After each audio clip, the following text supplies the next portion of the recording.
बिस्मिल्लाहिर्रहमानिर्रहीम, अस्सलाम वालेकुम, welcome back to QM। So weekend के बाद आप लोग आ रहे हैं। वीकेंड से पहले हमने क्या किया था, चैप्टर 8 फुल फिनिश हो गया था और हमने एक अदद प्रैक्टिस क्लास भी की थी जिसमें हमने चैप्टर 8 के सवालात की प्रैक्टिस की थी। सो चैप्टर 8 हमारा फुल फिनिश हो चुका, तो आज का हमारा टॉपिक चैप्टर 9 है। हम बिल्कुल स्टार्ट से करेंगे। सो चैप्टर 9 के बारे में बेसिक ओवरव्यू अगर मैं आपको लोगों को दूं तो एक बिल्कुल इंडिपेंडेंट सा चैप्टर है। इसके कोई कॉन्सेप्ट दूसरे चैप्टर में यूज़ नहीं हो रहे हैं। इसमें कोई ऐसा कॉन्सेप्ट नहीं है जो कि आपने मैथ से लिंक करना। और दूसरा है कि बहुत ईजी और शॉर्ट सा चैप्टर है, शायद ये आज की क्लास में ही पूरा हो जाए इंशाल्लाह। सो इसमें होता क्या है, it is about indices. Indices exactly होते क्या हैं, आपने ख़बरों वगैरह में सुना होगा कि महंगाई हो गई है, फ़लाँ चीज़ की मतलब प्राइसेस बढ़ गई हैं, फ़लाँ चीज़ अब पहले कम बिकती होती थी अब ज़्यादा बिकती है। तो हम इस तरह के इंडिसेस की बात होती है इन केस ऑफ परसेंटेज, कि कौन सी चीज़ की प्राइस कितने % बढ़ गई है, कौन सी चीज़ की क्वांटिटी, कौन सी चीज़ पहले कम बिकती थी अब ज़्यादा बिकती होती है। तो इसके बारे में हम कुछ टूल्स देखेंगे, मतलब प्राइस और इन्फ्लेशन वगैरह के ऊपर कैलकुलेशन के लिए। तो स्टार्ट दोनों, प्राइस भी क्वांटिटी भी। So let's start. यूनिट 1 है हमारा इंडेक्स नंबर्स का बारे में, क्या होते क्या हैं। बुक ने हमें एग्जांपल दी कंज्यूमर प्राइस इंडेक्स। ज़रूर आपने ख़बरों में सुना होगा ये वर्ड कि कंज्यूमर प्राइस इंडेक्स के मुताबिक शरह महंगाई में इतने फ़ीसद इजाफा हो गया। तो ये वो वाली कंज्यूमर प्राइस इंडेक्स की बात हो रही है। और स्टॉक मार्केट इंडेक्स भी आपने सुना होगा, KXC 100 इंडेक्स 30,000 पॉइंट्स की सतह अबूर कर गया। तो वो भी एक तरह का इंडेक्स होता है कि कल कितनी ट्रेडिंग हुई थी स्टॉक मार्केट में, आज कितनी ट्रेडिंग हुई है, और उसकी एक परसेंटेज से निकल आती है जो कि पॉइंट्स में आमतौर पे बढ़ नहीं आता। इसमें महंगाई बढ़ेगी या कम होगी, दोनों चीज़ें आती हैं, सिर्फ बढ़ना। मैथमेटिकली स्पीकिंग दोनों चीज़ें होती हैं, बढ़ भी सकता है और कम भी हो सकता है, लेकिन प्रैक्टिकली स्पीकिंग प्राइसेस ऊपर ही जाती हैं।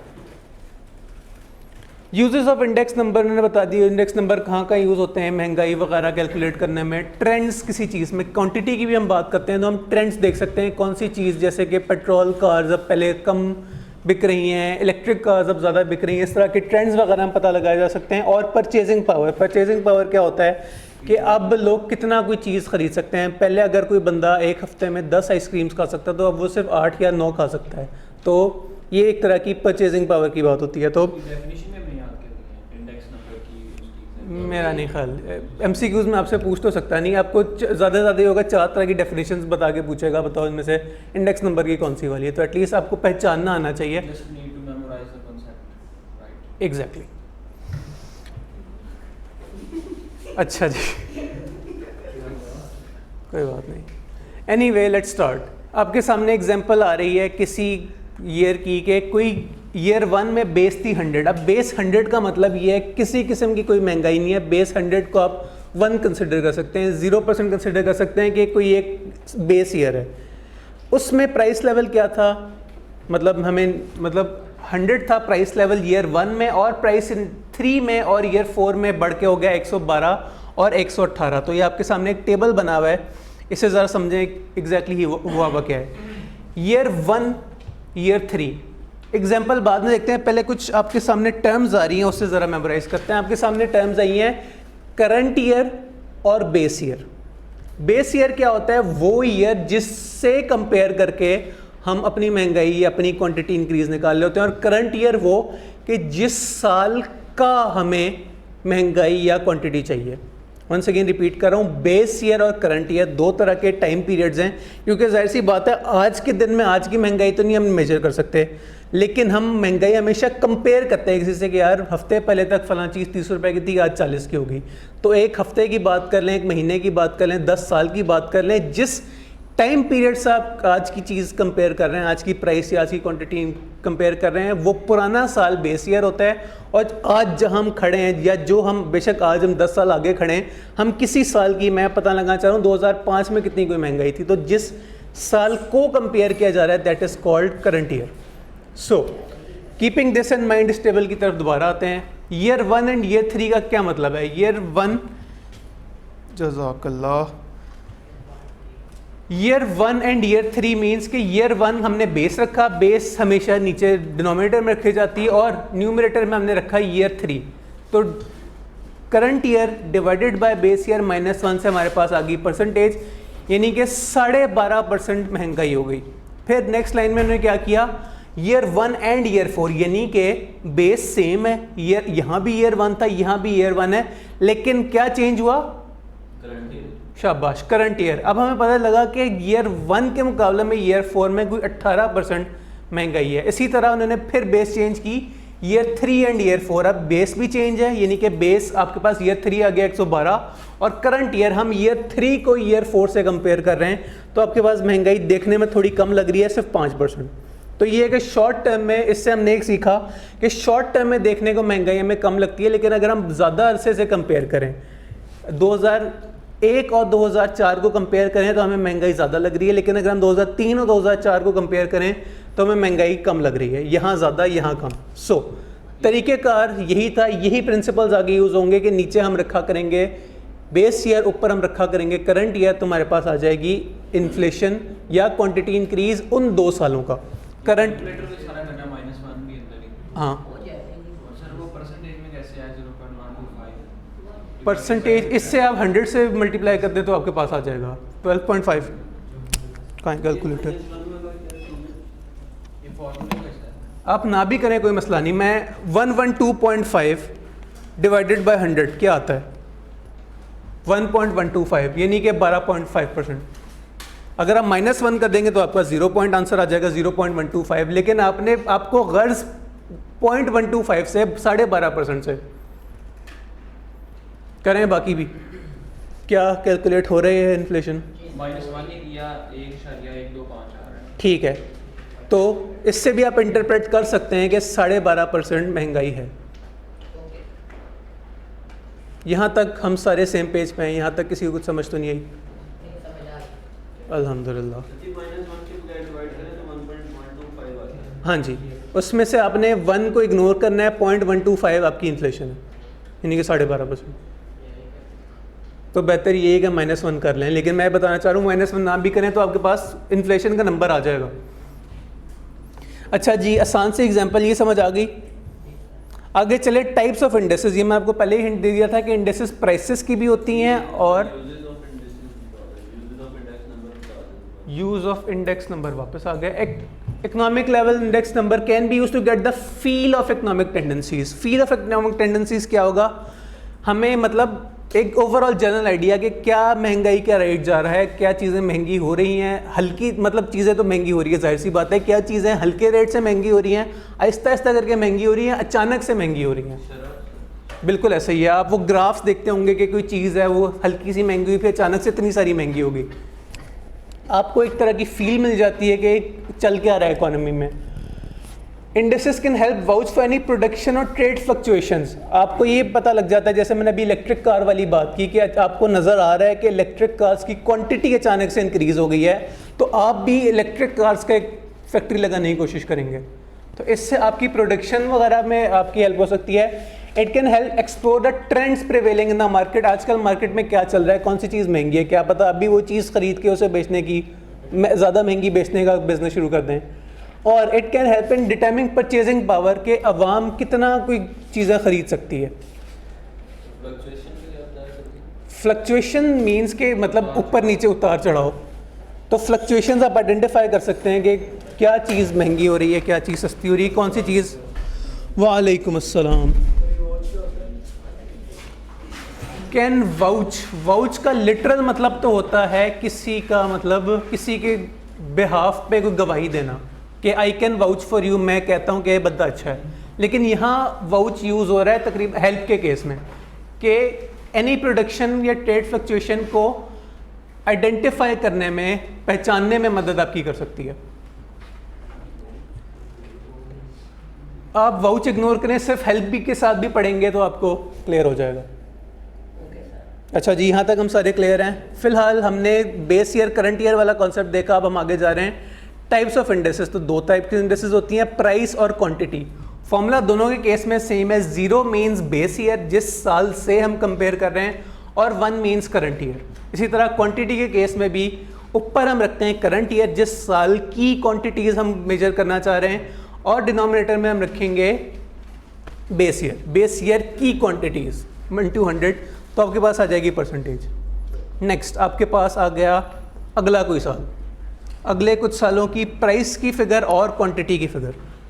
सो कुछ हम अपने हाथ से कैलकुलेट करते हैं। मार्कर। अच्छा जी, बताएं आप लोग कौन सा वाला बेस ईयर हमें रखना चाहिए? 2013 हमने रखा बेस ईयर, और करंट ईयर हमें क्या रखना चाहिए? 2015। भाई की हम बात मान लेते हैं, हमें चाहिए प्राइस इंडेक्स। 2013 हमारा बेस ईयर है, 2015 हमारा करंट ईयर। तो ऊपर हम क्या रखते हैं? करंट ईयर आपके पास है 7500 डिवाइडेड बाय करंट ईयर है आपके पास 6900। इससे आपके पास आंसर आना चाहिए 75 डिवाइड बाय 69।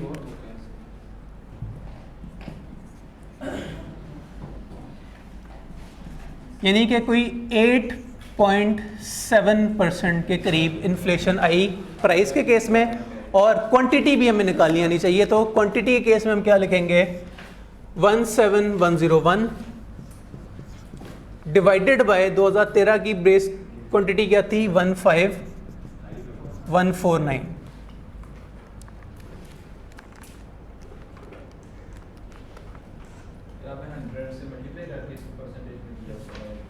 मैं डायरेक्ट लिख रहा हूँ तो मेरे पास आंसर 1 पॉइंट करके आ रहा है, तो आप 1 माइनस कर दें। ये आ रहा है 12.88%। सो इससे हमने क्या सीखा? हमारे पास मुख्तलिफ सालों का डाटा है, किसी भी साल को बेस ईयर बना के हम उसे किसी दूसरे साल से कंपेयर करेंगे तो आपके पास उस साल से लेके उस साल तक की इन्फ्लेशन आ जाएगी। परसेंटेज में निकालना जरूरी है? परसेंटेज में ही, मतलब इंडिसेस का मकसद ये है कि आपके पास परसेंटेज में चीज़ है ना, कि उस साल का इस साल से कितने % इंक्रीज़ है। क्योंकि कोई चीज़ पैसों में होती है, कोई चीज़ टन्स में होती है, कोई चीज़ नंबर ऑफ़ यूनिट्स में होती है। तो उन सारों को मेजर करने का एक आसान तरीका यही है कि एक परसेंटेज याद रखें, हमें एक रिलेटिव टर्म होती है। आप करोड़ों को भी कंपेयर कर सकते हैं और 10-12 लोगों को भी कंपेयर कर सकते हैं, अगर परसेंटेजेस में हम कंपेरिजन करें। 1.0869 को परसेंटेज में किस तरह मल्टीप्लाई करना 100 से? एक मिनट, आपने पीछे बताया था। आपने जो सेंटेंस बोला मैं उस पर फोकस करूँ। आपने कहा 1.0869 को हम परसेंटेज में किस तरह कंक्लूड कर सकते हैं? 1.0869, पहले इसमें से 1 माइनस किया, आपके पास कैलकुलेटर पे लिखा है 0.0869। इससे हम मल्टीप्लाई करें 100 से तो आपके पास आ जाएगा 8.69। ये 8.69 आपके पास परसेंटेज है, 8.7 बन गया। और जब आपकी प्रैक्टिस अच्छी खासी हो जाएगी, जैसे मतलब हम कर रहे हैं कि 1.0869, तो हमें इससे कंपेयर कर रहा हूँ, हमें कैलकुलेट करने की ज़रूरत नहीं पड़ी परसेंटेज, हमें यही फिगर पढ़ के ही पता लग रहा है कि 8.69% है। 1 के आगे जो 0 मीन्स कि 8% है और 869 मीन्स 7, तो यही हमें बता सकता है कि कितनी परसेंटेज है, 8.69%। लेकिन अगर आपने उसे फिर भी कैलकुलेटर पे परसेंटेज पे लेके आना है तो उसमें से 1 माइनस करें और 100 से मल्टीप्लाई करते हैं। यहाँ पे जो हमने परसेंटेज निकाली ऊपर जहाँ पे -1 किया था, वहाँ पे हमने -1 तो नहीं किया था, वहाँ पे तो हमने डायरेक्ट 100 से मल्टीप्लाई कर दिया था। वहाँ भी किया था। अगर हम -1 ना करें तो आपके पास क्या आंसर आ रहा था? 1.125। 0.125 आ गया। अब हमने 0.125 तभी आया जब हमने 1 माइनस किया था। वो तो इधर की बात है ना, वो तो हाँ, तो उसमें शामिल ही नहीं है, वो तो फार्मूले का ना -1 नहीं, -1 फॉर्मूले का नहीं है। फॉर्मूला तो याद करें क्या था, ये क्या लिखा है formula? Base year divided by current year divided by base year. ये -1 हम कर ही इसलिए रहे हैं ताकि परसेंटेज फॉर्म में आ जाए। हाँ भाई, किसी और को इसमें कोई इशू?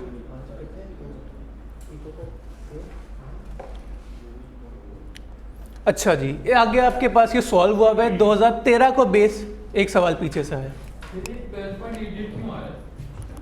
क्या मतलब 12.88 क्यों आ रहा है? 12.88 112.88 अभी देख लेते हैं। इंटू 100 आपने किया हुआ है, तो ये ठीक है ना। 100 आपके पास बेस वो थी, 100 से इंक्रीज हो गया 12.885 पे चला गया, तो आप इसे 100 इससे भी इंटरप्रेट यही कर सकते हैं जो हमने किया है कि 12% इंक्रीज आया है। 100 आपकी हमेशा बेस ईयर की इन्फ्लेशन होती है, तो ऐसे भी ठीक है, आपको इंटरप्रेट करना आना चाहिए। उससे भी आप कैलकुलेटर पे देख के यही पढ़ेंगे कि 12% इन्फ्लेशन है।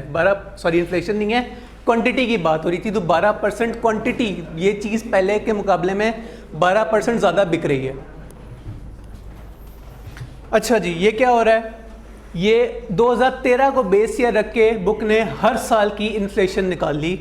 2011 को 2013 से अगर कंपेयर किया जाए तो माइनस में इन्फ्लेशन आ रही है। चेक करें ज़रा, पॉइंट मतलब माइनस में 1 से कम आंसर आ रहा है, 0.9 आ रहा है, यानी कि इस साल इन्फ्लेशन कम थी। ऐसा क्यों आ रहा है? क्योंकि 2011 में प्राइसेस कम थी, 2013 में ज़्यादा थी, और 2013 को हमने बेस ईयर बनाया हुआ है। तो याद रखें, जब हम अगले सालों को बेस ईयर बनाते होते हैं तो पिछले साल की जो फिगर है 0 पॉइंट समथिंग में आती है, यानी कि ये हमें पता लगता है कि ये चीज़ पहले सस्ती हुआ करती थी, अब जाके महंगी हुई है। जबकि आप देखें 100 आ रहा है आपका 2013 में, तो 2013 को 2013 से ही कंपेयर करो। तो अभी हमने थोड़ी देर पहले बात की थी कि हम आज की महंगाई को आज की महंगाई से ही कंपेयर नहीं कर सकते, हमें किसी और पीरियड से उसे कंपेयर करना होता है। तो इसलिए आपके पास आंसर 2013 के अंदर जाके आ रहा है 100 और 2011 के अंदर जाके आ रहा है 94.2। ऊपर हमेशा करंट ईयर रखते हैं ना ऊपर।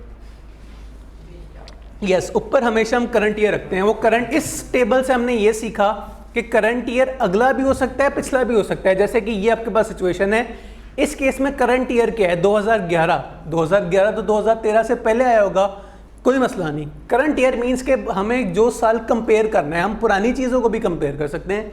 तो आपके पास आंसर आ रहा है 94.2, यानी कि प्राइसेस 6%। जी सर वो ये जो पहली वाली इसके जरा परसेंटेज निकालें। सर -1 करके फिर माइनस में परसेंटेज आ रही है। 65 डिवाइडेड बाय 69 आपके पास आ रहा होगा कैलकुलेटर पे 0.94, ऐसे ही है। इसमें से 1 में से ये माइनस करें, आपके पास क्या आएगा भला? -0.05। मेरा तो एग्जैक्ट वही आ रहा है 94.20। ठीक है ना। तो एक मिनट, भाई भी जो कह रहे हैं मुझे समझ आ रही है।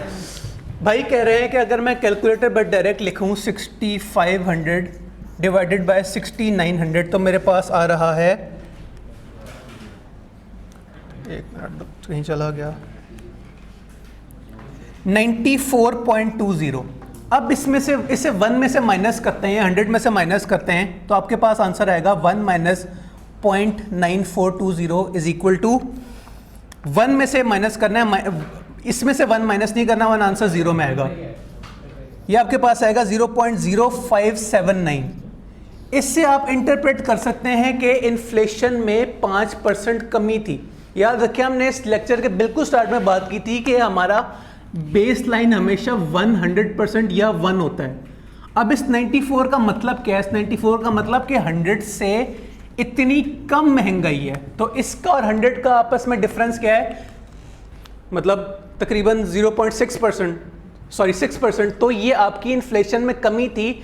प्राइसेस 2011 की 2013 के मुकाबले में 6% कम थी। तो आप इस तरह से इसे इंटरप्रेट करें या इस तरह से इंटरप्रेट करें, दोनों तरह का से हम कह सकते हैं कि इन्फ्लेशन में कितने % कमी आई थी। पीछे तो हमने -1 किया था, ठीक है, मिक्सअप हो रहा है। पीछे वाले का -1 की तरीके खत्म कर रहे हैं, ये आसान तरीका है। ठीक है, तारीख गवाह है कि आइंदा से हमने यहाँ पे -1 नहीं करना है, इससे कन्फ्यूजन हो रही है। अब एक दफ़ा फिर से इसी डाटा को लेते हुए एक करंट ईयर और बेस ईयर, एक दफ़ा पुराना लेके एक दफ़ा नया लेके इसे कैलकुलेट करते हैं। बल्कि एक काम करते हैं, 2013 का तो कैलकुलेट हुआ है ना, हम 2011 को ही, ये बल्कि 2012 को अपना बेस ईयर बना लेते हैं ताकि हमें नई कैलकुलेशन हमें करने को मिले। सर वो पीछे नहीं चेंज होगा, वो जो हम करके आए एग्जांपल्स में। बिल्कुल भी चेंज नहीं होगा, आप अभी करके देख लें, वही फिगर आएगी, बस 1 पॉइंट के बजाय 0 पॉइंट में आएगी। डस्टर कहाँ है? वो -1 की जगह हम डायरेक्ट मल्टीप्लाई कर दें, कर दें।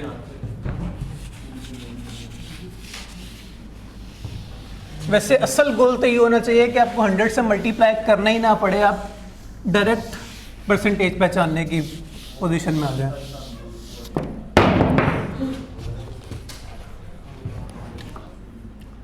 अच्छा जी, हमारे पास बेस ईयर है 2012। 2012 की आपके पास है प्राइस इंडेक्स 6800।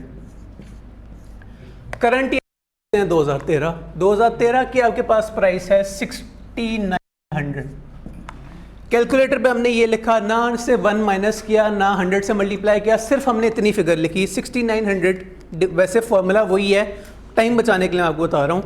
आपके पास कैलकुलेटर पे लिखा आएगा 1.014।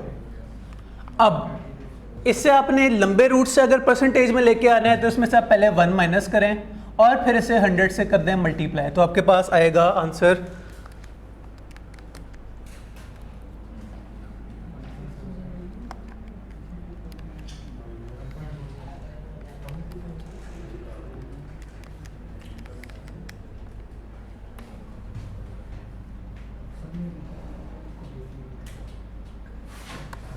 1.47% इंक्रीज।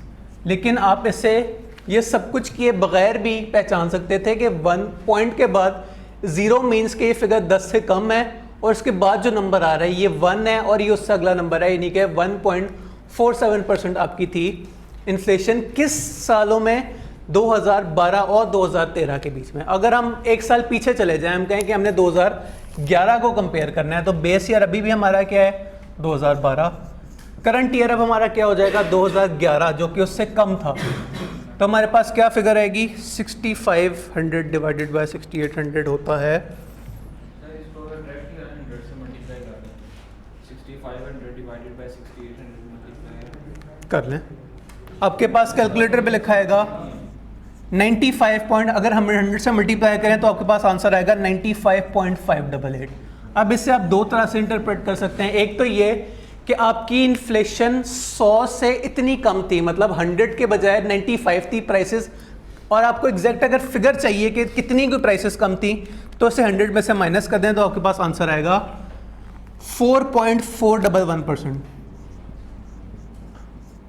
इतने परसेंट कमी थी या ये ओवरऑल इंडेक्स रेट था? दो तरह से हम इसे एनालिसिस कर सकते हैं कि प्राइसेस कम थी तो हमें आंखों से भी नज़र आ रहा है, लेकिन कितनी कम थी, कितने परसेंट कम थी, ये आपके पास उसे इंटरप्रेट करने के दो तरीक़ेकार हैं। 4% कम थी या 100 के मुकाबले में 95% थी। सर ऊपर वाले में आपने परसेंटेज निकालने के लिए 1 से माइनस किया उसको वैल्यू को 1.017 था ना, आपको 0.0147 को 100 से मल्टीप्लाई करना है, वो ये वाला 1 ख़त्म करने के लिए था। तो सर अगर नीचे वाले को निकालेंगे तो उसमें से 1 से नीचे वाले के केस में हमने मतलब एक मिनट, नीचे वाले के केस में आप कह रहे हैं कि इसे 1 में से माइनस क्यों नहीं किया? इसकी परसेंटेज निकालेंगे तो आपने 1 से माइनस किया है वैल्यू को, तो आंसर आता है। हाँ, वो ये निकालने के लिए एग्जैक्टली किया है ना। 6500 डिवाइड बाय 6800 अगर हम करें तो कैलकुलेटर पे क्या आता है? 0.955। तो 0.955 का मतलब है कि 95.88%, और से हम 1 में से माइनस करेंगे तो आपके पास आएगी ये वाली फिगर 0.04, यानी कि 4.5%। अच्छा जी, ये नया तरीका हमने करके देखा, यहाँ तक क्लियर है? जी सर। इसी एग्जाम्पल में मैं जो हमारा नेक्स्ट टॉपिक है, नेक्स्ट कॉन्सेप्ट है, उसे ही मर्ज करूंगा। वो भला क्या है? हम एक बेस से दूसरी बेस अगर चेंज करें तो किस तरह करेंगे?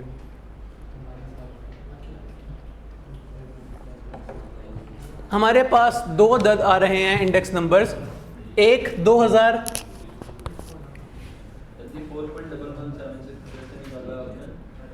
100 में से ये माइनस कर दें, या अगर आपके पास आंसर 0.95 आ रहा है तो उसे 1 में से माइनस कर दें।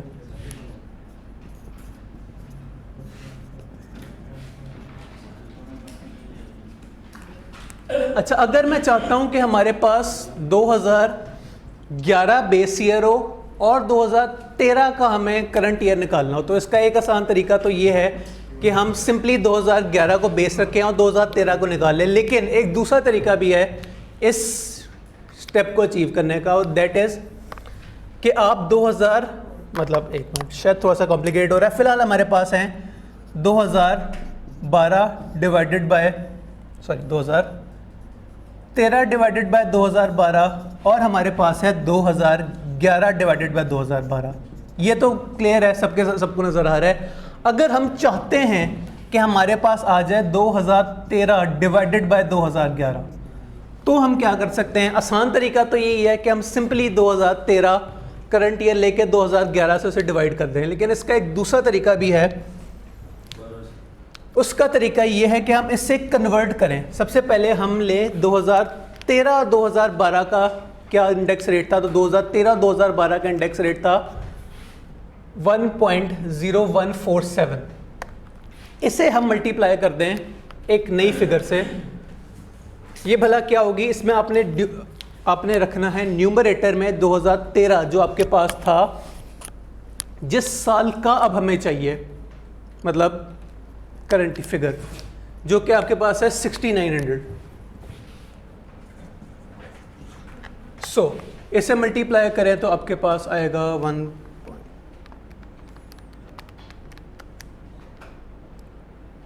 6900 डिवाइडेड बाय, आपने करना है जो आपके पास जिस साल को अब आप बेस बनाना चाह रहे हैं। एक मिनट, ये थोड़ा सा आप लोगों ने मेरा भी कंफ्यूज कर दिया। खैर एनीवे, इसका आसान तरीका तो हमने देख लिया, इसका जो लंबा तरीका है उसके लिए आपके बुक ने एक प्रॉपर टेबल बना के दिया है कि अगर आपने बेस चेंज करनी है तो आप किस तरह कर सकते हैं। इस टेबल को ज़रा चेक करें। ये कॉलम आपको क्या बता रहा है, इंडेक्स नंबर 2013 को बेस ईयर बना के, कि 2013 आपके पास था 6900, तो ये आपने किस तरह निकाला, 6500 डिवाइडेड बाय 6900, तो आपके पास आया 94.2। बेशक चेक कर लें, 65 डिवाइड बाय 69 0.942। दो पहले बता दिया मैं सारा, दूसरा अब ये आपको तरीका बताया जा रहा है कि अगर आपको बेसिस कन्वर्ट करनी है तो किस तरह करेंगे। तो इसका तरीका ये है कि आपने निकालना है उस साल का base year multiply by divided by जिस साल को आप कन्वर्ट करना चाह रहे हैं। जैसे कि 2011 में आप कन्वर्ट, बल्कि इसे देखते हैं, 2013 को आप 2011 में कन्वर्ट करना चाह रहे हैं। तो इसका आसान तरीका, जैसे मैंने पहले कहा, वो यही है कि आप बेस ईयर 2013 रखें और current year, base year 2011 current year 2013, आपके पास आ जाएगा आंसर 106.15। दूसरा तरीका इसका ये है कि डिवाइडेड बाय इस साल का इंडेक्स, जो कि जाहिर सी बात है 2013, मतलब एक ही साल को कंपेयर करेंगे, आपके पास आंसर हमेशा 1 या 100 आएगा, डिवाइडेड बाय 94.2 उस ज़माने की जो इंडेक्स रेट था, जो पुराना आपके पास इंडेक्स रेट था, तो आपके पास नया आंसर आएगा 106.15। कैलकुलेटर पे करके देख लें, 100 डिवाइडेड बाय 94.2। कैलकुलेटर क्या आंसर आ रहा है?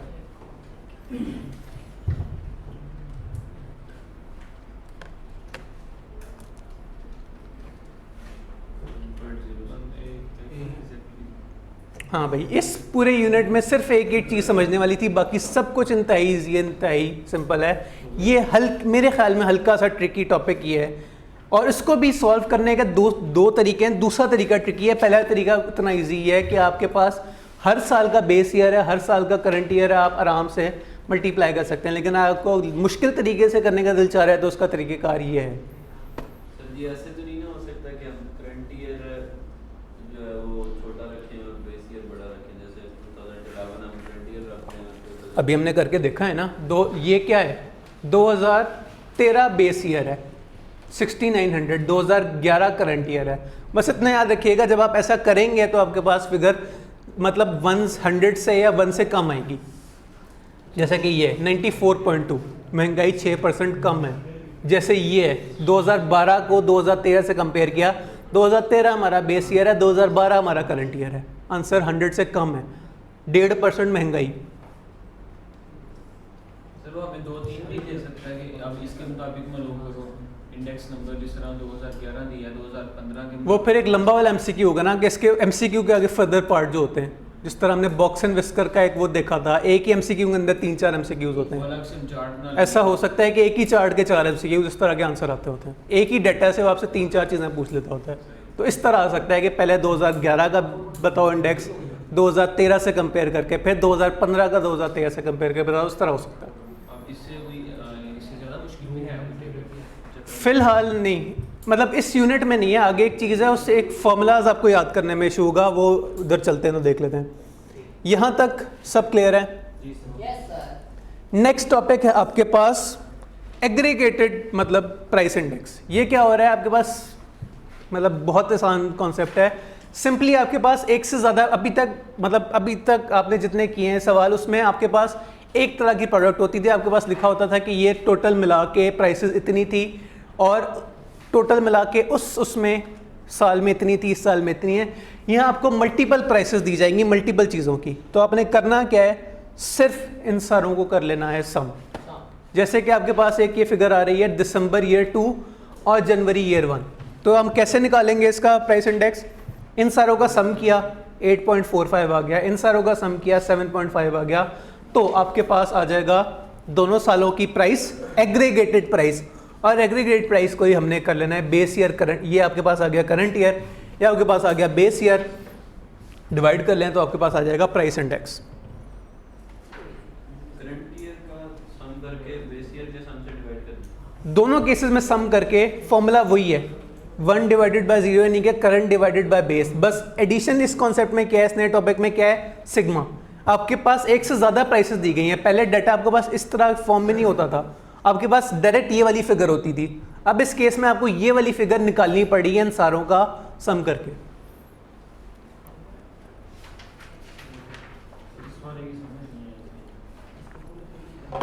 कोई बात नहीं, आपके पास क्या गिवन है, आपके पास जनवरी ईयर 1 कोई पीरियड होता था, उसके आपके पास प्राइसेस गिवन है 4 तरह के मटेरियल्स की। कोई ए मटेरियल होता था उस ज़माने में मतलब 0.5 रुपीज़ का होता था, आज 0.75 रुपीज़ का है, महंगाई हो गई।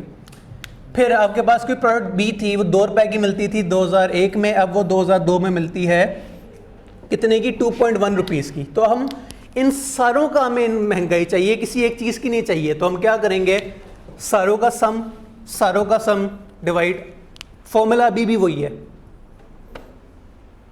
इधर हम एंड में इकट्ठा करके करेंगे। एग्जैक्टली वहाँ पे हमने साथ साथ ही किया था, है ना। वहाँ भी इकट्ठा ही हो रहा था। वहाँ आपको डाटा किस फॉर्म में गिवन था, आपको डाटा इस फॉर्म में गिवन था कि टोटल प्राइसेस मिला के इतनी है। अब इस पूरी इकोनॉमी में, इस पूरी मार्केट में कोई एक प्रोडक्ट तो नहीं मिलती होगी, मुख्तलिफ प्रोडक्ट्स होते होंगे, बस ये कि वहाँ आपको डायरेक्ट ये वाली फिगर दी गई थी, यहाँ पे हमें जो कैटेगरी की डाल दिया गया। बिल्कुल ऐसा ही है। और यहाँ भी हमें अभी भी फिगर इससे ही गर्ज है, हमें इसका प्राइस इंडेक्स निकालना है। हम इन चारों का अलग अलग प्राइस इंडेक्स निकालने में बैठ गए तो फिर तो अच्छा खासा टाइम लग जाएगा, तो इसलिए हम सारों का सम करके इसका प्राइस इंडेक्स ले रहे हैं। और ये बी नोट मतलब बेस ये और B1 वो बिल्कुल ऐसे ही है जो पहले भी आपने फॉर्मूला पढ़ा होगा, ये चेक करें, अभी भी वही है, बस ऐड क्या हुआ है, इसके साथ सिग्मा लग गया। सिग्मा का मतलब सम, सिग्मा का मतलब सम। और एक चीज़ जो हमने टेबल देखने के चक्कर में शायद मिस कर दी, लेकिन कोई बात नहीं, इसे भी ज़रा देख लेते हैं।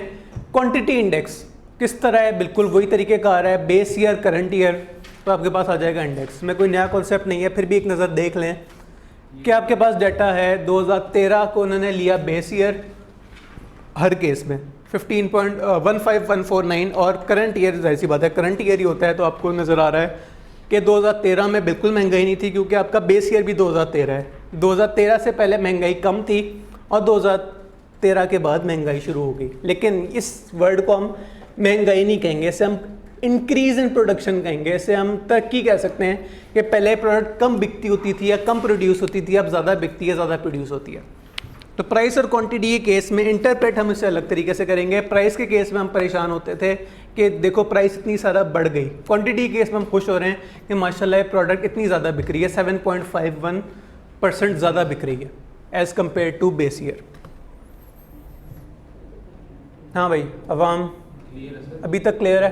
यस सर, अभी तक। अच्छा जी, ये हमने एग्रीगेट प्राइस इंडेक्स भी देख लिया, कोई इसमें नई बात नहीं है। आगे थ्योरी वाली बातें हैं कि इससे आमतौर पे आपको किसी मार्केट में वो क्या कहते हैं परचेजिंग प्राइस पता लग सकती है कि 1 किलो का बी, सी और डी, मतलब थ्योरी वाली बातें हैं कि इससे आपको पता लग सकता है कि ओवरऑल सारी प्रोडक्ट्स मिला मिलू के कितना कोई आपका महंगाई पर फर्क पड़ा है, इंस्टेड ऑफ कि हम कोई एक प्रोडक्ट या एक चीज़ कंपेयर करें, आपको सारी प्रोडक्ट्स का मिला के पता लग रहा है कि कितना महंगाई ओवरऑल आई है। नेक्स्ट आपके पास यूनिट है वेटेड इंडेक्सेस। इससे पहले कि मैं आपको इस टॉपिक की फॉर्मूलाज डिटेल से बताऊं, मैं यहां एक हल्की सी बना रहा हूं डायग्राम।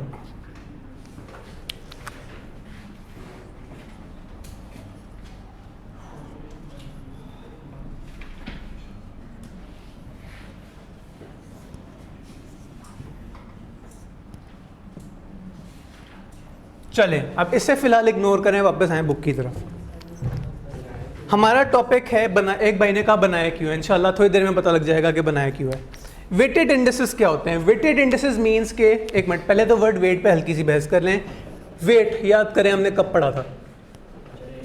चैप्टर 8 में जब हम वेटेड एवरेज की बात कर रहे होते थे, वेटेड एवरेज क्या होती थी? वेटेड एवरेज ये होती थी कि एवरेज का भी नेक्स्ट लेवल आपके पास इंपॉर्टेंस गिवन होती थी, किस चीज़ की कितनी इंपॉर्टेंस है। तो उस इंपॉर्टेंस को लेते हुए आप जब एवरेज लेते होते थे, आप बस वेटेड एवरेज आया करता था। इसी तरह यहाँ वेटेड इंडेक्सेस आपको बताएंगे कि किस चीज़ की कितनी कोई वेटेज है, किस चीज़ की प्राइस ज़्यादा है तो क्वांटिटी भी ज़्यादा है। प्राइस और क्वांटिटी को अगर आप आपस में मल्टीप्लाई करें, उसका वेट ले लें, तो आपके पास दो तरह के वेटेड इंडेक्सेस आते हैं, लेस्पियर और पाश। दोनों को एक एक करके देख लेते हैं। पहले आपके पास है Laspeyres price index. Laspeyres price index के केस में आपको बेस ईयर की दोनों जो चीज़ें हैं, प्राइस और क्वांटिटी, प्राइस को क्वांटिटी से मल्टीप्लाई करें तो वेटेज। हाँ, ट्रिक इसमें क्या है कि लेस्पियर प्राइस के केस में कहीं हम बेस ईयर को करंट ईयर से मल्टीप्लाई कर रहे होंगे, कहीं हम बेस ईयर को, मतलब ये अभी हम आगे डिटेल से देखेंगे, फिलहाल लेस्पियर की तरफ है। लेस्पियर का फॉर्मूला नोट कर लें। आपको क्या करना है, sigma P1 into Q0 divided by sigma P0 into Q0। Formula सबने नोट कर लिया, देख लिया। इसका एक सवाल, ये आपके पास आ गया कुछ डाटा, इतने ज़्यादा पी आ गए। इंशाल्लाह इससे भी समझने का तरीक़ेकार देखेंगे। फिलहाल मतलब समझते हैं कि हमें एग्जैक्टली निकालना क्या है। तो हमें निकालना है, दोबारा फॉर्मूला एक दफ़ा देख लें, P1 into Q0 divided by sigma P0 into Q0, यानी कि बेस ईयर की दोनों चीज़ें मल्टीप्लाई हो रही हैं और ऊपर क्या मल्टीप्लाई हो रहा है, P1 इंटू Q0 इस साल की प्राइसेस मल्टीप्लाई बाय पिछले साल की क्वांटिटीज़। ये आपके पास डाटा है, पिछले साल की प्राइस, पिछले साल की क्वांटिटी, इस साल की प्राइस, इस साल की क्वांटिटी। ये आपके पास क्या है, अगर हम फॉर्मूले की टर्म्स में बात करें, P0 यानी कि बेस ईयर की price, Q0 means base year की quantity, P1 means current year की प्राइस और Q1 मींस करंट ईयर की क्वांटिटी। तो लेस्पियर प्राइस इंडेक्स ये कहता है कि आपको प्राइस इंडेक्स निकालने के लिए इन दोनों सालों की प्राइस, मतलब महंगाई निकालने के लिए मल्टीप्लाई क्या करना है, सिग्मा P1 इंटू Q0। तो अब वैसे ही हमें अपने हाथ से कैलकुलेट करना चाहिए था, लेकिन बुक ने हमें हमारी हेल्प की हुई है। तो P1 Q0 का एक टेबल बनाया हुआ है, लेकिन ऐसी की तैसी से इग्नोर करते हैं, खुद निकालते हैं ये। सर ये वही हुआ ना, चार फार्मूले लेस्पियर का, पैशी का, बिल्कुल ऐसे ही। तो रहना। सो आपको क्या चाहिए, आपको चाहिए P0 सिग्मा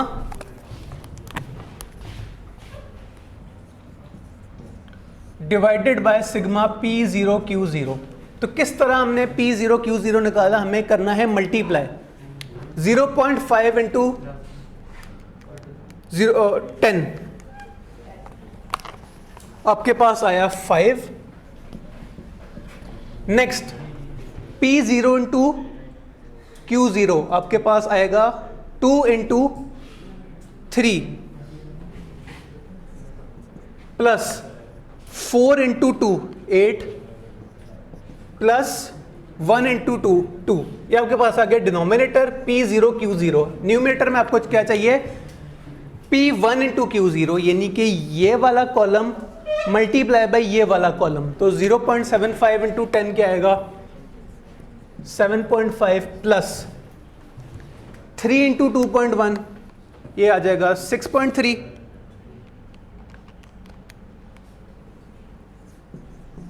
नेक्स्ट 2 इंटू 4.5 होता है 9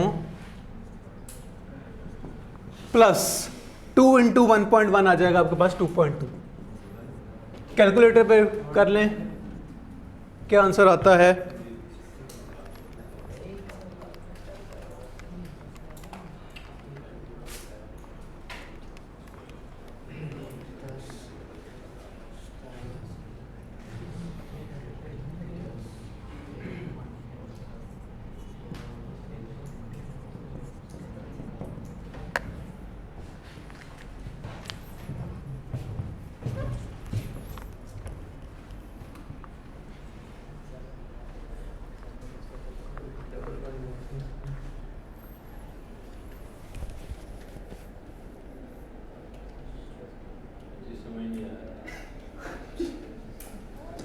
फॉर्मूला क्या कहता है, sigma P1 into Q0 divided by sigma P0 into Q0। Book ने आपके सामने कैलकुलेशन ऑलरेडी की हुई है, ये कैलकुलेशन पेपर में आपने खुद करनी है। आपने मल्टीप्लाई किया P0 और Q0 को, P0 और Q0 को मल्टीप्लाई किया, आंसर 5 नहीं आता है, हमने वो लिखा 5। P0 अगली प्रोडक्ट का हमें सिग्मा चाहिए, किसी एक मटेरियल का नहीं चाहिए, तो 2 × 3, 2 3 = 6, 4 2 = 8, हमने वो मतलब बुक ने शॉर्ट फॉर्म में लिखा 25/20 मैंने इन सारों को तोड़ तोड़ के लिख दिया कि आप इनका सम बेशक कर लें, ये 25 बनेगा और वो 21 ही बनेगा। ये मैंने आपको दिखा दिया कि किस तरह ये फिगर्स बनी, हमने खुद अपने हाथ से मल्टीप्लाई किया, बुक की हुई कैलकुलेशन पे ध्यान नहीं दिया। तो 119 कर लें।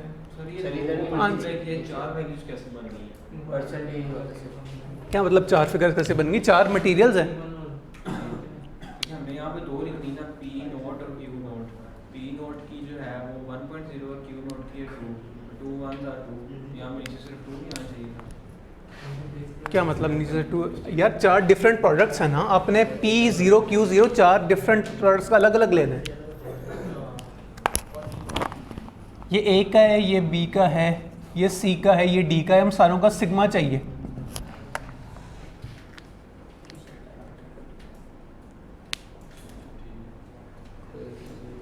अच्छा जी, यहाँ तक किसी और का कोई इशू? इनको ऐड करके मल्टीप्लाई किया, P0 की सारी वैल्यूज पे ऐड करके Q0 की वैल्यूज के साथ बिल्कुल भी नहीं, अलग अलग किया है आपके सामने। हमने किया है कि P0 Q0 एक दफ़ा मल्टीप्लाई किया, आंसर आया 5, अलग से लिख दिया। फिर B का अलग से किया, 2 3 = 6, हमने अलग से लिख दिया। आपको एक अच्छा जी, आंसर आया 19.04%, जबकि बुक का आंसर क्या आया 19.04%। तो हम ये कह सकते हैं कि लेस्पियर प्राइस इंडेक्स के मुताबिक ईयर 1 से लेके ईयर 2 तक प्राइस और क्वांटिटी का एग्रीगेट वेटेड एवरेज कितना इंक्रीज था? 19% इंक्रीज था, 19.04% इंक्रीज था। तो ये था हमारे पास लेस्पियर प्राइस इंडेक्स। नेक्स्ट जो आपको कुछ फार्मूलाज देखने को मिलेंगे वो एग्जैक्ट यही फॉर्मेट है, यही कॉन्सेप्ट है, बस फार्मूलाज का मतलब कंपोनेंट्स थोड़े से चेंज हो गए। जैसे आपके पास नेक्स्ट आपके पास आएगा पास्ट प्राइस इंडेक्स। इसका क्या फॉर्मूला है? इसका फॉर्मूला पिछले वाले से थोड़ा सा डिफरेंट है। इसके लिए आपको चाहिए P1 Q1 divided bye P0 into Q1। सो डाटा इसका देख लें आपके पास क्या है, बल्कि पुराना वाला डाटा ही देखते हैं। इसका हमने वो पास्ट प्राइस इंडेक्स कैलकुलेट करना है। तो P1 Q1 किस तरह निकलेगा? अब यहाँ हमें P1 Q1 गिवन नहीं है, हमें खुद कैलकुलेट करना पड़ेगा। तो किस तरह करेंगे? P1 into Q1 0.75 into 11 8.25 plus अगली प्रोडक्ट का P1 Q1, B का P1 B का Q1 2.1 into 2.5 plus quantity C का P1 और Q1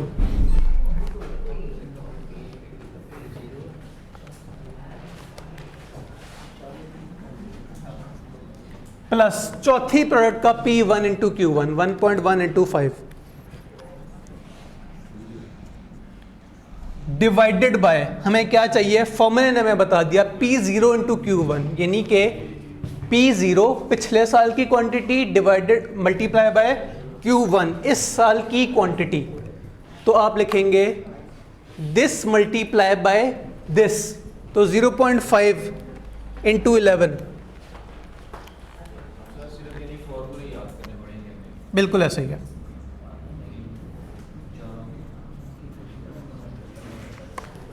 प्लस आपको क्या चाहिए? 2 इंटू 2.5 बिल्कुल ऐसा ही है। 4 इंटू 3 12 और चौथा है 1 इंटू 5। ले जी, इन सारों को कैलकुलेट कर लें तो आपके पास आ जाएगा आंसर।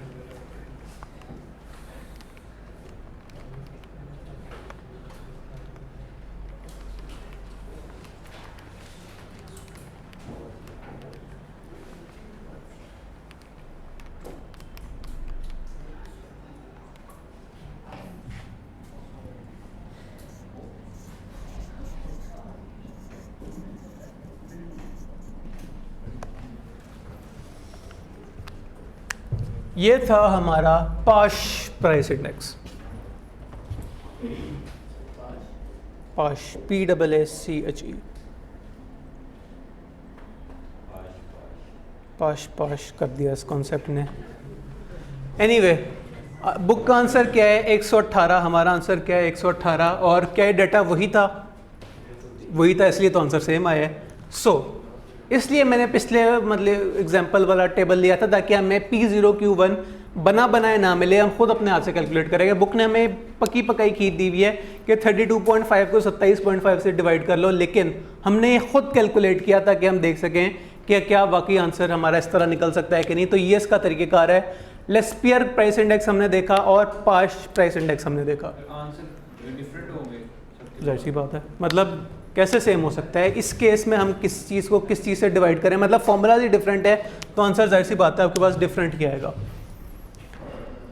वंस अगेन थ्योरी की बातें, लिमिटेशंस कुछ होती हैं। किसी केस में हम डिनोमिनेटर में हम P0Q0 रखते हैं, किसी केस में हम प्राइस सेम रखते हैं, क्वांटिटी डिफरेंट कर लेते हैं। तो बुक ये कहना चाह रही है कि इसमें कुछ लिमिटेशंस हैं। दोनों में से कोई चीज़ भी परफेक्ट नहीं है। हम ये नहीं कह सकते कि लेस्पियर प्राइस इंडेक्स ज़्यादा एक्यूरेट है या पाश प्राइस इंडेक्स ज़्यादा एक्यूरेट है। दोनों मुख्तलिफ तरह के मेजरमेंट के तरीक़ेकार हैं। इससे अगले पॉइंट में से MCQ आता है इन्फ्लेशन।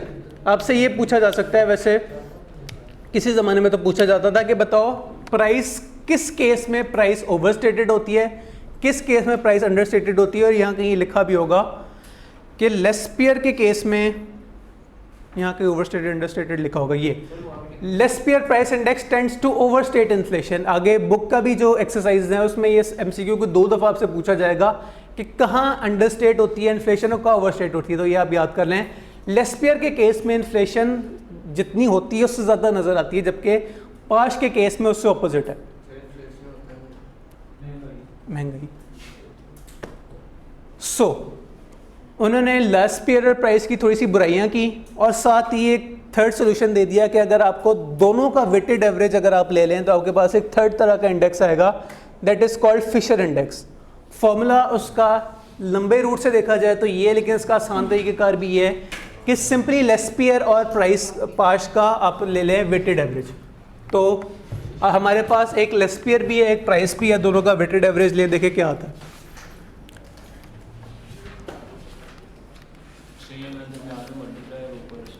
बिल्कुल ऐसा ही है, इंटू 18.18। फिशर प्राइस इंडेक्स आया इन दोनों का 18.6। अब इस फिशर प्राइस इंडेक्स का मकसद क्या है?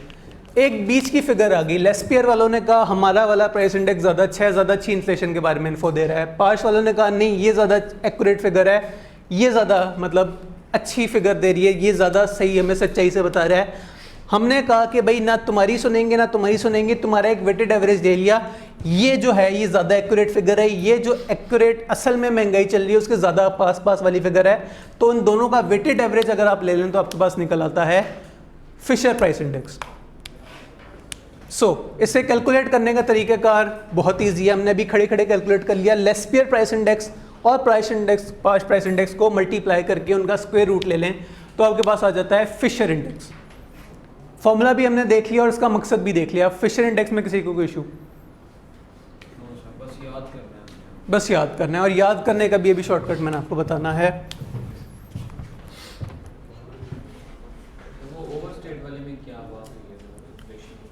ओवरस्टेट के केस में बात ये हुई है कि इमेजिन करें किसी मार्केट में असल में अगर आप रिसर्च करें तो इन्फ्लेशन रेट चल रहा है 16%।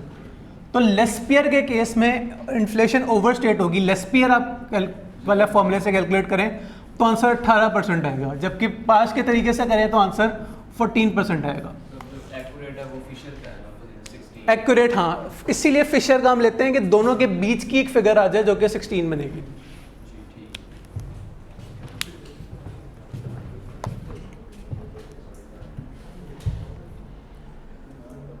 नेक्स्ट आपके पास है quantity indexes, Laspeyres quantity index और पाश क्वांटिटी इंडेक्स। इसके फॉर्मूलाज भी बस फॉर्मूलाज याद करने वाली चीज़ है, कॉन्सेप्ट सेम है। आपने जो आपको फिगर चाहिए P0Q0 चाहिए, P0Q1 चाहिए, उन्हें मल्टीप्लाई करके डिवाइड कर देना है तो आपके पास आंसर आ जाएगा। अब यहाँ आप लोगों का सवाल बनता है कि इतनी सारी मुश्किल चीज़ें हम याद किस तरह करें। तो इसके लिए मैंने आपको कुछ स्क्वेयर्स वगैरह बना के दिखाए थे। एक दफ़ा इसे देख लें, फिर एक दफ़ा हम इसे रेस करके दोबारा से बनाएंगे। इसमें करंट प्राइस है P P P P Q Q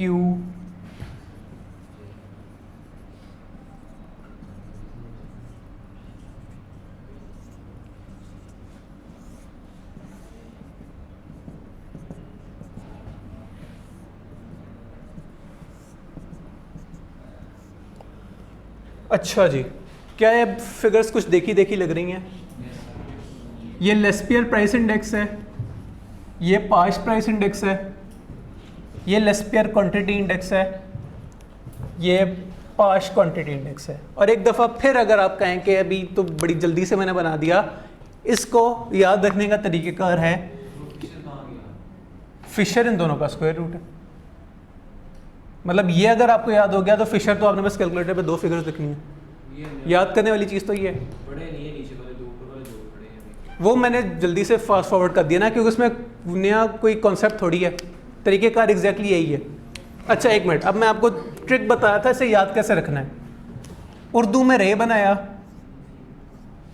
रे इस तरह वाला, ठीक है, एक दफ़ा 0 के साथ, एक दफ़ा 1 के साथ। फिर एक दफ़ा इंग्लिश में एल बनाया, एक दफ़ा ज़ीरोज़ के साथ और एक दफ़ा 1 के साथ। जो यहाँ कुछ खाली स्पेस है वहाँ उसको अपोजिट लिख दिया, 0 को अपोजिट 1 और 1 को अपोजिट 0। पी क्यू लिख दिया, आपके पास फॉर्मूलाज बन जाएंगे। लेस्पियर प्राइस, पाश प्राइस, लेस्पियर क्वांटिटी और पाश क्वांटिटी। तो ये मैंने एक ट्रिक अपने आप को याद रखने के लिए डेवलप की थी। आप लोगों के पास इससे कोई बेहतर ऑप्शन है याद रखने का तो आप वो यूज़ कर सकते हैं, बाकी ये भी यूज़ किया जा सकता है।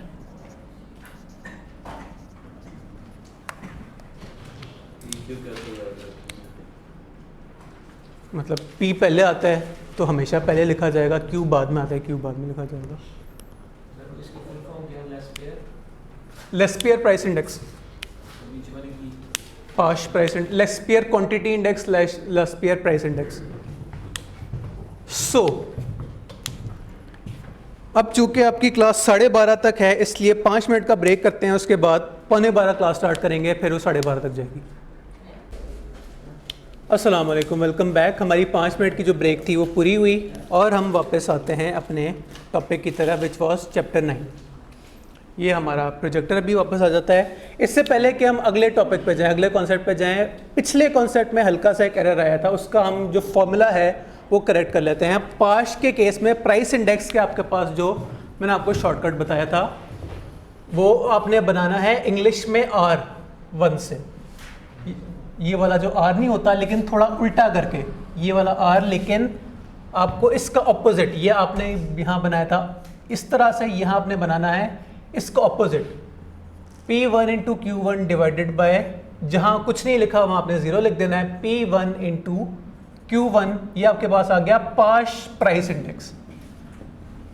जबकि पाश की क्वांटिटी इंडेक्स के केस में आपने इसे कर देना है इसका एग्जैक्टली जो इधर आपके पास पैटर्न है यही आपने रेप्लिकेट करना है, लेकिन वंस के साथ, 1 1 1 P1 into Q0 into Q0 आपके पास आ जाएगा अपडेटेड पाश क्वांटिटी इंडेक्स। तो ये आपके पास 2 तरह के इंडेक्सेस, बल्कि 4 तरह के इंडेक्सेस थे, लेस्पियर प्राइस, लेस्पियर क्वांटिटी, पाश प्राइस और पाश क्वांटिटी। यहाँ तक हमने गो थ्रू कर लिया था। लेट्स कंटिन्यू हमारे अगले टॉपिक की तरफ, which was about chain index and link index. ये एग्जैक्टली क्या होता है? अभी तक हमने जितने इंडेक्स पढ़े, हमारे पास फ्रीडम था, हम 2011 को बेस बना लें, हम 2013 को बेस बना लें, हम 2015 को बेस बना लें, लेकिन चेन इंडेक्स हमेशा अगले साल को पिछले साल से कंपेयर किया जाता है कि हम अगर 2015 में आज खड़े हैं तो 2014 से अगर हम इसे कंपेयर करें तो हमारी इन्फ्लेशन किस रेट पे आ रही है, क्या आपके पास परसेंटेज आ रही है। सो उसके लिए हमारे पास फॉर्मूलाज हैं दो तरह के आपको। फिर उल्टा नहीं। ऐसा कैसे हो सकता है, देख लेते हैं क्या। पार्श क्वांटिटी इंडेक्स सही नहीं है, वो शॉर्ट सही था, मुझे याद करने में इशू आ रहा होगा। P1 into Q. सो ये आपके पास है पार्श quantity index P1 into Q1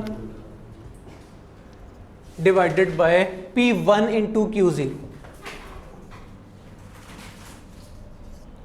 सो लेस्पियर प्राइस हमारा बिल्कुल ठीक था, हमने एक L, जबकि पार्श के केस में हमारा पैटर्न है ये और ये। सो ये याद करने वाली चीज़ है, P और Q हमेशा सीक्वेंस में आएंगे, P पहले Q बाद में, और ये मतलब पहले Laspeyres price, Laspeyres quantity, parched price और पार्श क्वांटिटी। अब भी देख लें कोई एरर तो नहीं है, सर उससे तो ज़्यादा ही डायरेक्ट फॉर्मूला ही आता है। कर लें। मैंने सबसे शुरू में डिस्क्लेमर ही दिया था कि आपके पास अगर इससे कोई बेहतर ऑप्शन है तो भी रखा जा सकता है। तो आपके ख्याल में अगर फॉर्मूलाज डायरेक्ट याद करना बेहतर ऑप्शन है तो प्लीज़ गो फॉर इट। सो चलें आगे।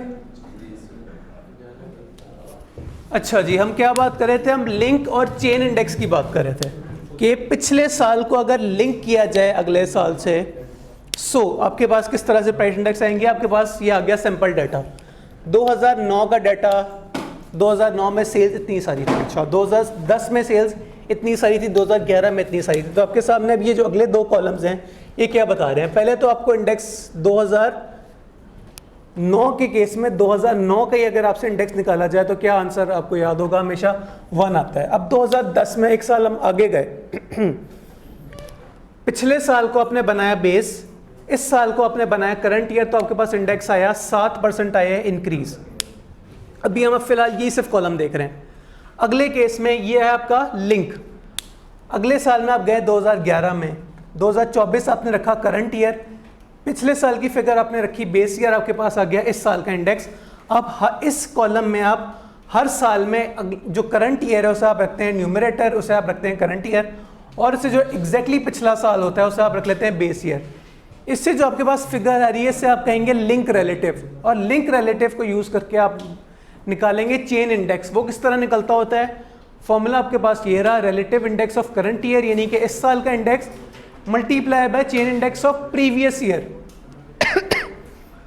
ये आपने किस तरह निकाला, वंस अगेन 2009 के केस में 2009 का जो इंडेक्स है वो तो जाहिर सी बात है, इस साल की इन्फ्लेशन को आप इस साल से कंपेयर करेंगे तो आंसर हमेशा आपका 1 ही आएगा। लेकिन नेक्स्ट स्टेप में हम गए, हमारे पास अगले साल का आ गया लिंक इंडेक्स, इससे आपने मल्टीप्लाई किया पिछले साल के लिंक इंडेक्स से डिवाइड बाय 100 किया, तो आपके पास आ गया इस साल का चेन इंडेक्स। कोई नई बात नहीं है, यहाँ भी 100 था, यहाँ भी 100 था, यहाँ भी 107 है, यहाँ भी 107 है। इससे आप जब अगले साल पे जाएंगे तो आपका चेंज आएगा, इस साल का लिंक इंडेक्स मल्टीप्लाई बाय पिछले साल का लिंक इंडेक्स डिवाइडेड बाय 100 करेंगे तो आपके पास आंसर आएगा 115।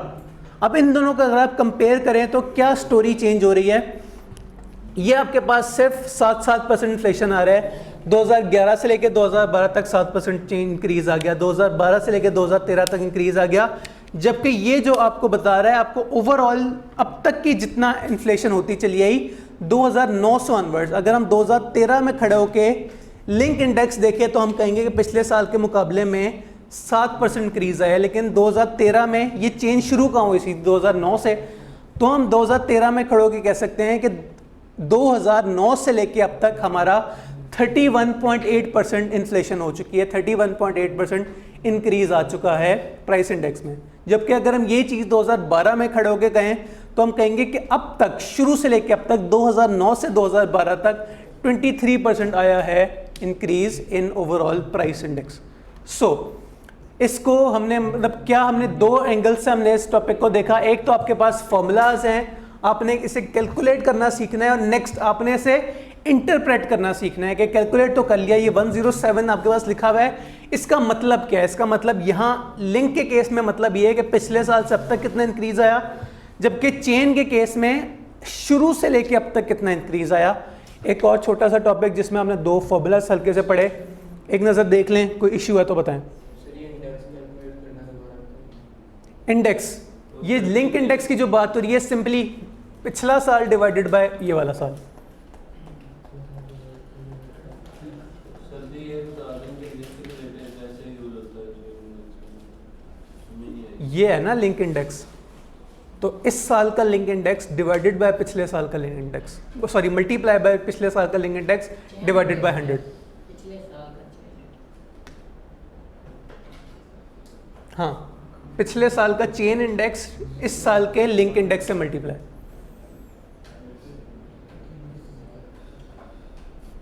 किसी को और कोई इशू? अच्छा जी, चलते हैं इस, बस एक पेज रह गया। अच्छा जी, नेक्स्ट आपके पास है कंज्यूमर प्राइस इंडेक्स। ये हम पहले डिस्कस कर चुके हैं बिल्कुल इस चैप्टर के स्टार्ट में, कि आप खबरों में सुनते हैं कंज्यूमर प्राइस इंडेक्स, इतनी महंगाई हो गई। वो जो प्राइस इंडेक्स होती है वो मुख्तलिफ प्रोडक्ट्स का, मुख्तलिफ चीज़ों का मिला के आपके पास इन्फ्लेशन कब होता है। तो CPI, इसका क्या कैलकुलेट करने का तरीक़ेकार है। देखने में आपके पास नया फॉर्मूला है, लेकिन असल में फॉर्मूला पहले पढ़ चुके हैं। ये वही है, sigma P1 divided by sigma P0। सो आपके पास मतलब ये आ गई मुख्तलिफ प्राइसेस का सम। सो ये मतलब वही sigma P1 divide by sigma P0, आपने सारे प्राइसेस का सम किया और आप जिस साल को जिस साल से कंपेयर करना चाह रहे हैं, अगर आप 2010 में खड़े होगे 2009 से कंपेयर करना चाह रहे हैं तो आप क्या लिखेंगे, आप लिखेंगे 6.67 डिवाइडेड बाय 5.55, तो आपके पास आंसर आया 1.20, यानी कि 20% आपका CPI में आया है इंक्रीज। आगे बुक ने से किस तरह कैलकुलेट किया, 2009 को बेस बनाया और हर साल का CPI निकाल लिया। हमारा आंसर 20% आ रहा था, ये इनका आंसर भी यही है। ये आपके पास आ गया CPI मुख्तलिफ सालों का 2009 को बेस बना के। कोई इसमें नई बात, कोई परेशानी की बात? ये हम पहले वंस अगेन, इसमें नई बात कोई नहीं है। ये हमने वो सिग्मा जो P1 डिवाइड बाय P0 वाला कॉन्सेप्ट देखा था, ये वही चीज़ रिपीट हो रही है। बस इसका कॉस्ट ऑफ बास्केट क्यों लिखा हुआ है, क्योंकि ये एक तरह के एक नाश्ते की मतलब वो आइटम्स की बात हो रही है। तो एक नाश्ते की वो बास्केट बनाने के लिए आपको चाहिए मीट, आपको चाहिए bread, butter, milk and eggs. तो इस एक मतलब बास्केट पूरी करने के लिए आपको कितने पैसे चाहिए? 2009 में 5.55 ज़रूर डॉलर्स की बात हो रही होगी। 2009 में $5 चाहिए थे, 2010 में 6, 6.5 और 2011 में प्राइस कम हुई। वंस अगेन इस तरह रियल लाइफ में बहुत कम होता है कि प्राइसेस कम हो, तो 2010 के मुकाबले में 2011 में प्राइसेस कम हुई और फिर 2012 में बढ़ गई। सो आपके पास आ गया ये CPI मुख्तलिफ सालों का। नेक्स्ट आपके पास है CPI को लेके मुख्तलिफ सालों की इन्फ्लेशन कैलकुलेट करने का तरीक़ेकार। तो ये फॉर्मूला है मुख्तलिफ सालों की आपस में इन्फ्लेशन रेट्स का कैलकुलेट करने का। कंज्यूमर प्राइस इंडेक्स वेटेड एक तरह का प्राइस इंडेक्स इन सारी प्रोडक्ट्स का। एग्स हैं, मिल्क है, ब्रेड है, इन सारों का मिला के कितना प्राइस इंडेक्स में इंक्रीज आई, ये आपके पास है CPI। नेक्स्ट अगर आप ये फॉर्मूला देखें तो ये नया फॉर्मूला कोई नहीं है, ये फॉर्मूला सिंपली आपके पास चेंज का फॉर्मूला है। चेंज का फॉर्मूला होता है, हल्की सी इसके लिए जगह बनाते हैं।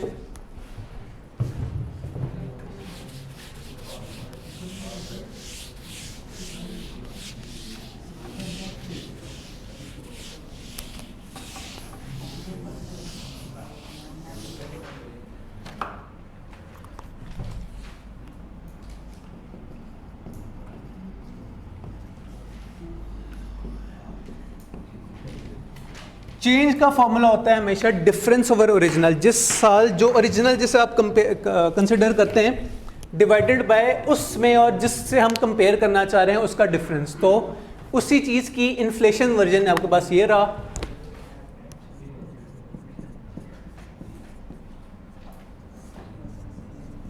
यानी कि ये आपके पास है ओरिजिनल और ये आपके पास है इन दोनों का डिफरेंस। तो इससे आपके पास आ जाएगा मुख्तलिफ सालों के इन्फ्लेशन का चेंज वो क्या है।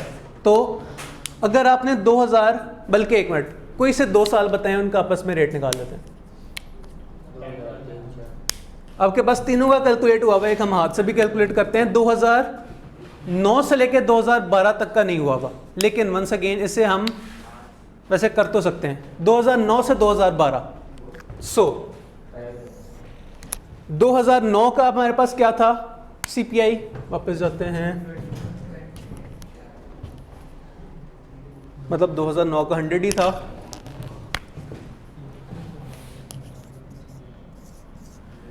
डिवाइडेड ऊपर ये किससे माइनस होगा, CPI 2 माइनस CPI 1। CPI 2 यानी कि 2012 हमारे पास क्या है 116.21 माइनस 2009 क्या है एग्जैक्टली 100, तो आपके पास आ जाएगा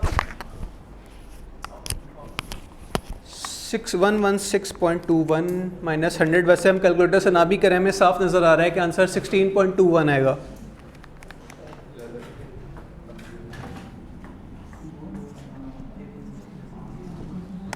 दो 2009 से लेके 2012 तक 16% जो है इंक्रीज आ चुका है प्राइसेस में।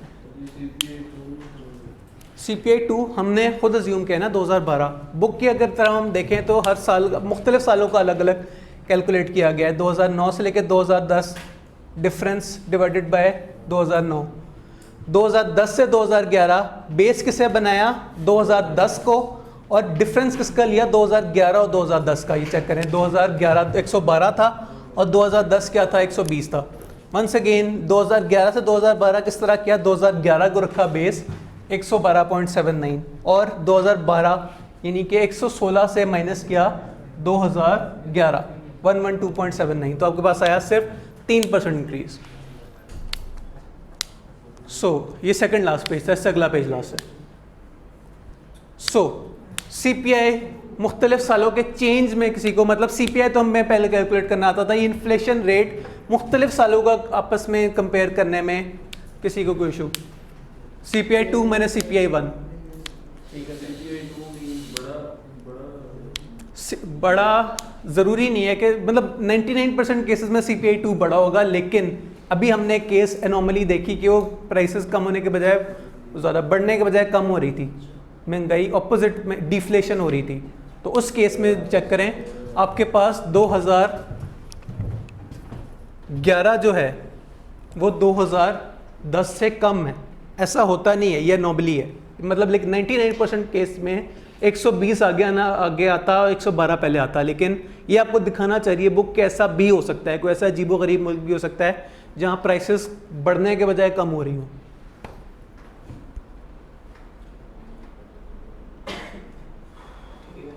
ठीक है, चलें आगे। नेक्स्ट आपके पास है रियल एंड नॉमिनल इन्फ्लेशन। इसका मतलब उन्होंने फॉर्मूला आपको कोई नहीं बताया, जस्ट एक कॉन्सेप्ट ही है, मैं आपको बता देता हूँ। बल्कि ये कॉन्सेप्ट भी बैच 1 वाले एक दफ़ा पहले ले चुके हैं, बैच 2 को एक दफ़ा। आप लोगों ने सुना था कि किसी जगह पे बहुत अच्छी हाई टी होती है, 27 हाई टी बुफे। आप लोगों ने 2700 रुपये जमा किए उस हाई टी में जाने के लिए, लेकिन आप जब हाई टी करने पहुँचे तो आपको पता चला कि वह हाई टी 2700 के बजाय 3100 की हो गई है। मतलब खाने की चीज़ है, यही सोच लें।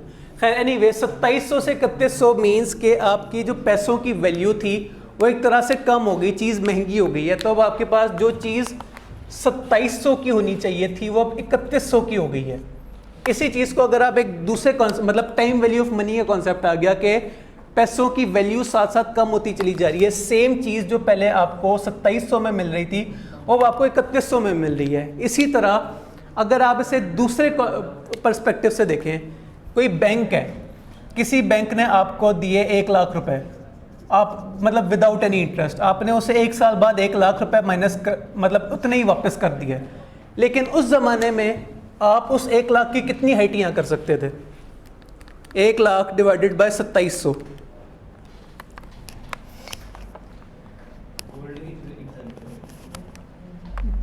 एग्जाम्पल हम कोई भी ले लें, चले गोल्ड की एग्जाम्पल, लेकिन उसके लिए हमें गोल्ड की प्राइसेस भी तो पता होनी चाहिए।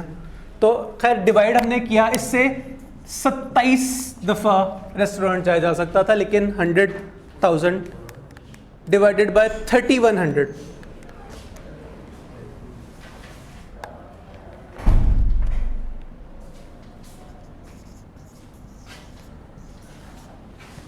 उसी पैसों में जो चीज़ 37 दफ़ा ख़रीदी जा सकती थी अब वो सिर्फ 32 दफ़ा ख़रीदी जा सकती है। तो कॉन्सेप्ट यही है कि रियल और नॉमिनल, देखने में बैंक के पास अभी भी 1 लाख रुपए है, देखने में अभी भी उससे 27 हटियाँ की जा सकती हैं, लेकिन असल में देखने में इसका डिफरेंस है।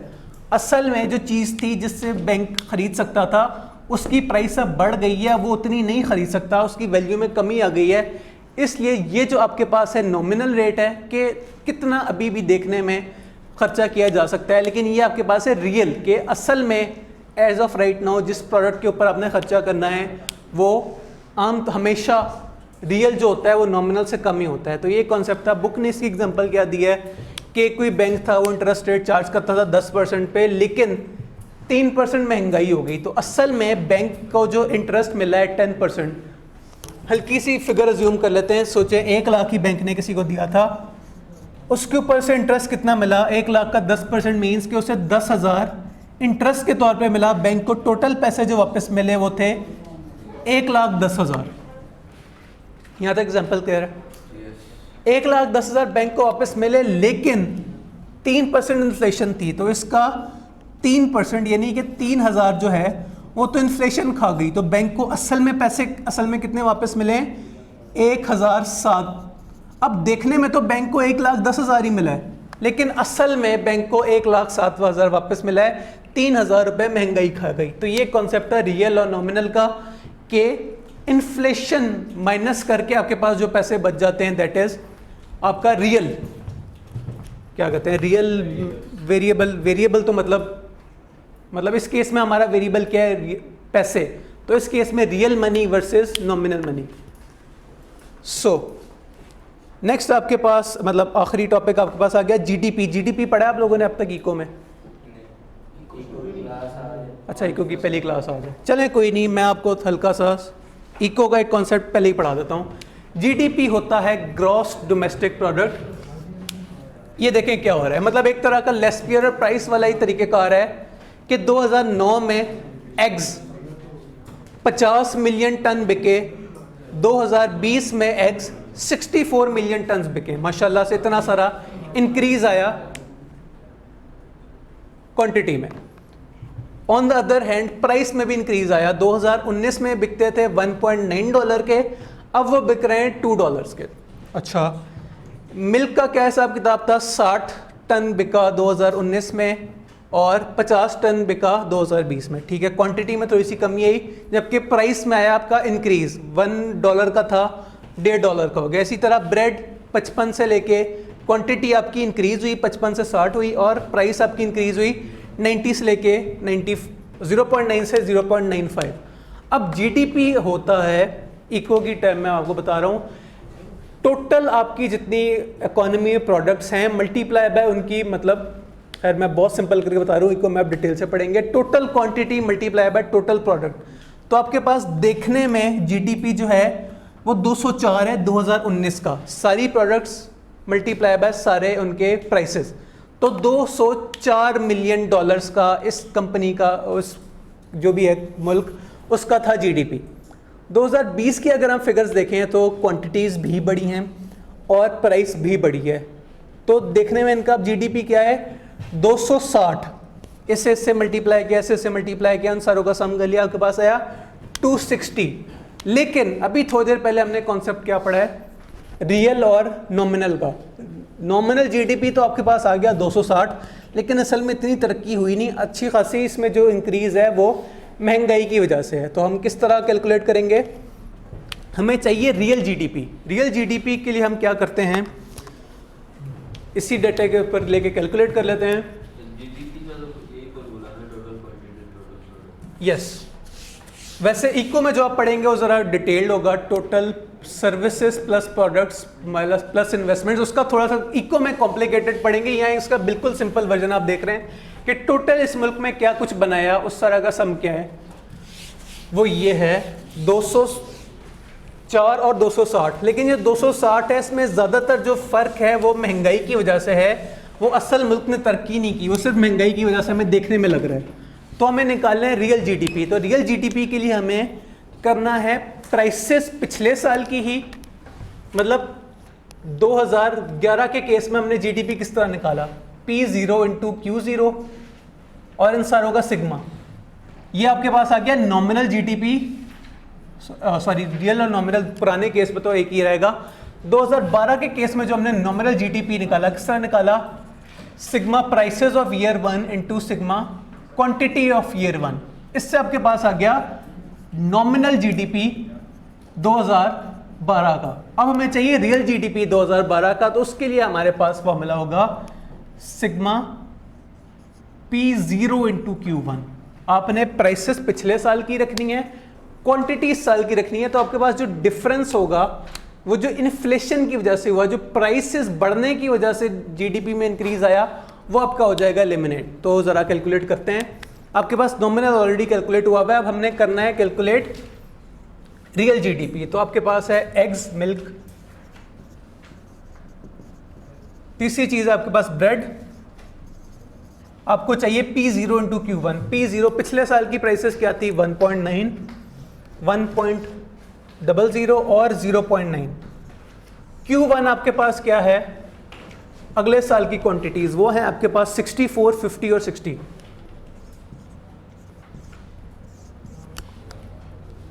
वन 1.9 इंटू 64 होता है 121.6, 1 इंटू 50 होता है 50 और 0.9 इंटू 60 होता है 54।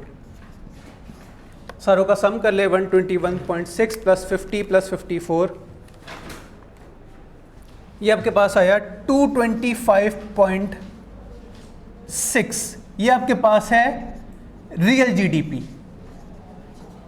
अब इसे आप कंपेयर करें नॉमिनल जीडीपी से। हमने अभी कहा था कि नॉमिनल जीडीपी हमेशा, नॉमिनल सिर्फ जीडीपी की बात नहीं हो रही, नॉमिनल चीज़ें हमेशा रियल से ज़्यादा होती हैं। हमें देखने में लगता है इतना सारा फ़ायदा हो गया, इतने सारे पैसे मिल गए, इतनी सारी कोई चीज़ हो गई, लेकिन असल में उसकी वैल्यू कम होती है। तो ये आपके पास आ गया रियल जीडीपी निकालने का तरीक़ेकार। नॉमिनल इतना सारा था, 260 था, जबकि रियल सिर्फ 225 है। बाकी सारा जो इम्पैक्ट था वो महंगाई की वजह से था। तो ये आपके पास आ गया 225.6 आपका रियल जीडीपी। और अगर आपने महंगाई का रेट निकालना हो तो इसका तरीक़ेकार, आप दोनों रियल जीडीपी और नॉमिनल जीडीपी को भी आपस में ये सीपीआई वाला फॉर्मूला लगाएं तो आपके पास आ जाएगा महंगाई का rate, which is 260 minus 225.6 divided by 225.6, तो आपके पास आ जाएगा इन्फ्लेशन रेट।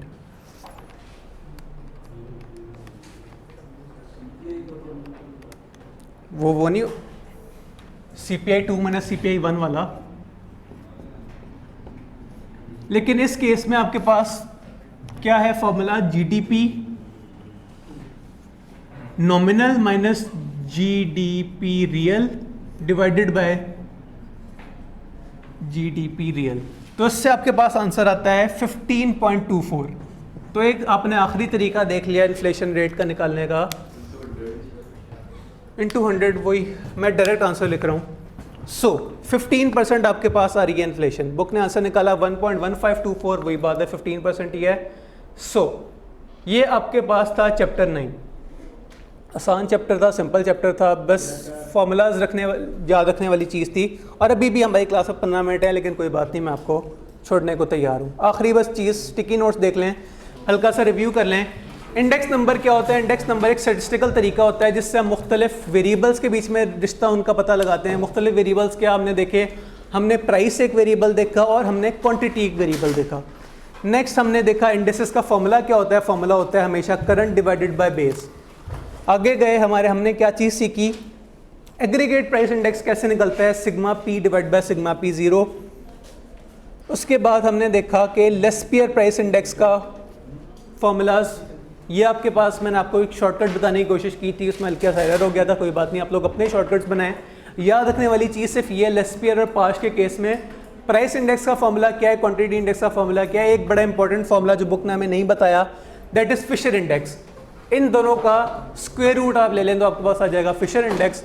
ये हमारा था चैप्टर 9। इंशाल्लाह कल से इसकी एक्सरसाइज स्टार्ट करेंगे और अभी 5 मिनट की ब्रेक करके प्रैक्टिस क्लास स्टार्ट करते हैं। इजाज़त दीजिए।